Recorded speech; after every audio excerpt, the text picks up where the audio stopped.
Сайн байцгаана уу та бүхэнд олон улсын амьдралд бас үйл явдлыг таймлаг хүргэе.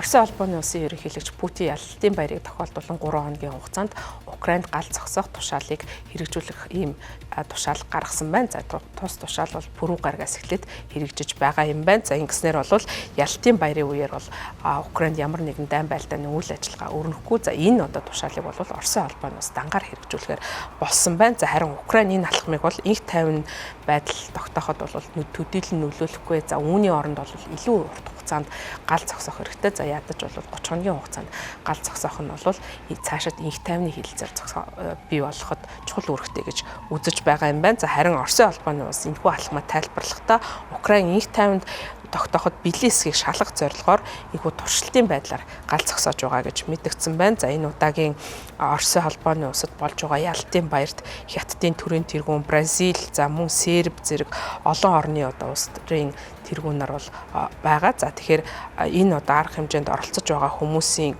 оролцох үйл ажиллагаанд нь тайван амгалан мөн доктортой орчинд оролцох ийм болцоог хангах зорилгоор бол бүх төрлийн одоо шаардлагатай аюулгүй байдлын арга хэмжээг авч байгаа гэж мэдэгдэж байна. За Америкийн нэгдсэн улсын ерөнхийлөгч Дональд Трампын хувьд 1-р сард Америкийн нэгдсэн улсын ерөнхийлөгчийн албан тушаалаа авснаас хойш Украинд яаралтай дайн байлдааны үйл ажиллагааг зогсоож инх тайвныг тогтооно гэж амласан боловч одоо хүрэн нь бол энэ амлалтандаа хүрээгүй байгаа. За энэ одоо ялалтын баяртай холбогдуулан гал зогсоож байгаа явдал нь бол цаашдаа инх тайван тогтооход тодорхой алхам байж болцсохгүй гэж үзэж байна. За гэвч бол талуудын аль аль нь бол тухайн хилцээр тухайн одоо энэ тохиролцоо бол хүчин төгөлдөр хэр одоо мөрдөгдөн гэдэгтэр бол төдийлөн итгэхгүй байна. За яагаад вэ гэвэл өмнө нь бол хоёр тал бас тодорхой хугацаанд гал зогсоож байсан. За энэ хугацаанд бол талуудын аль аль нь бие бинийгээ энэ одоо гал зогсоох тохиролцооны үеэр бол тохиролцоог зөрчиж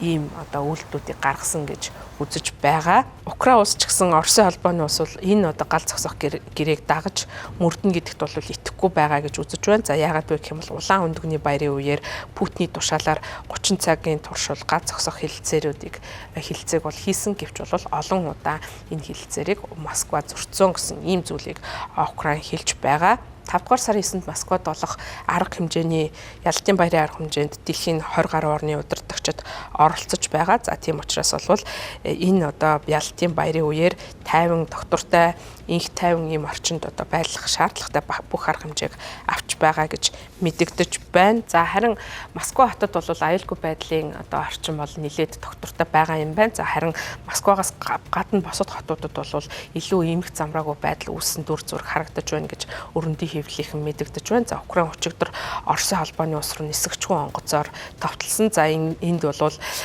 үүний улмаас бол 60,000 орчим хүний гадагшаа болон дотгошоо нислэг бол тасалцсан гэдгийг нисэх буудлуудын хөдөлгөөний холбоотой асуудал хариуцдаг байгууллагаас бол мэдэгдсэн байна. За мегмар лавг гарагт Украины нисгчгүй онгоцны халдлагын улмаас 350 орчим нислэг саардсан гэдгийг Оросын тур операторуудын холбоо мэдэгдсэн байна. Нийгмийн сүлжээн дээр тавигдсан видео бичлэгүүдээс үзэхэд энэ одоо дрон болон бусад тавталгаанаас болоод Оросын холбооны улсын нисэх онгоцны буудлууд дээр шалан дээр унтаж байгаа хүмүүс за нисэх онгоцны буудалд 10 гаруй цагт одоо дараалал зогсож байгаа хүмүүсийн дүр зургийг харуулсан байна.